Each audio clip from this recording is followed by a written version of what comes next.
দিনাজপুরের পার্বতীপুরে ছাত্র জনতা গণহত্যায় নিহত ও আহত শিক্ষার্থীদের স্মরণে শহীদ মার্চ পালিত।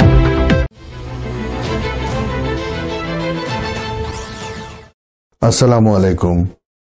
এমকে টেলিভিশনের পক্ষ থেকে সবাইকে আন্তরিক শুভেচ্ছা জানাচ্ছি। আমি ইফতেখার।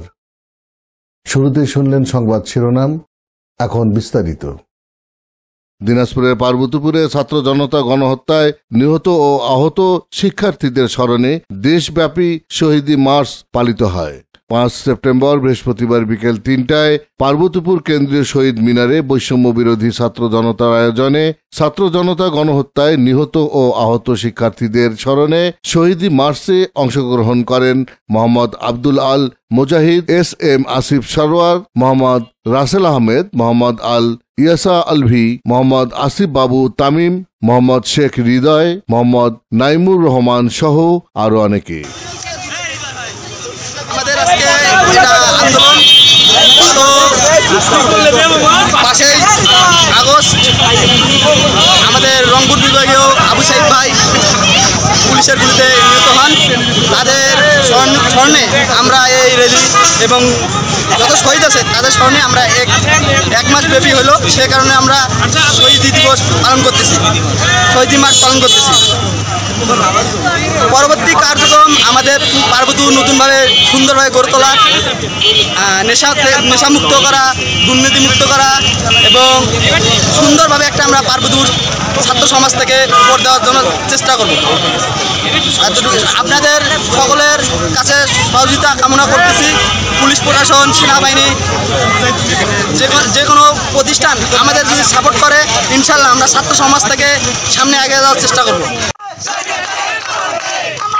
মোহাম্মদ আব্দুল আল মুজাহিদ, বৈষম্যবিরোধী ছাত্র আন্দোলনের পক্ষ থেকে আমরা পার্বতীপুর ছাত্র জনতা একত্রিত হয়ে আজকে আমরা আমাদের এই কর্মসূচি সারা দেশের ন্যায় কেন্দ্রীয়ভাবে যেটা আমাদের সমন্বয়ক ভাইরা যে একটা ঘোষণা দিয়েছেন শহীদ মার্চ, সেই শহীদ ভাইদেরকে স্মরণ করে যে আমাদের কর্মসূচি তা পালন করার ব্যর্থই আমরা বের হয়েছি।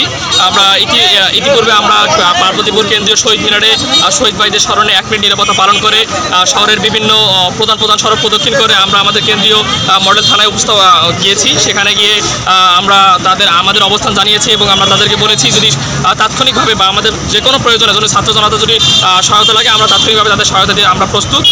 পাশাপাশি আমরা ছাত্র জনতা আমাদের এই শহরকে নতুন রূপে সাজাতে চাই, যে প্রত্যয় ব্যক্ত করে আমরা আসলে এই গণসংযোগ কর্মসূচি রেখেছি এবং আমাদের শহীদ মার্চ কর্মসূচি পালন করছি। আমরা আমাদের লিফলেট ব্যানারের মাধ্যমে আমরা আমাদের বিভিন্ন দাবি, আমাদের শহীদ ভাইদের বিভিন্ন স্লোগান, সেগুলো আমরা সবার সামনে তুলে ধরার চেষ্টা করছি এবং নতুন করে যাতে আমাদের এই আমাদের যে পার্বতীপুর উপজেলা, সেই উপজেলাকে আমরা নতুনভাবে যেন সাজাতে পারি, সবার সামনে তুলে ধরতে পারি এবং যত প্রকার অরাজকতা, নৈরাজ্য আছে তা দূর করতে পারি এবং ছাত্র সমাজে এটার এই সব কিছুর যে কোনো অরাজকতার পিছনে মানে জিরো টলারেন্সে অবস্থান করছি, সেটা তাদেরকে জানিয়ে দেওয়ার আমরা চেষ্টা করছি।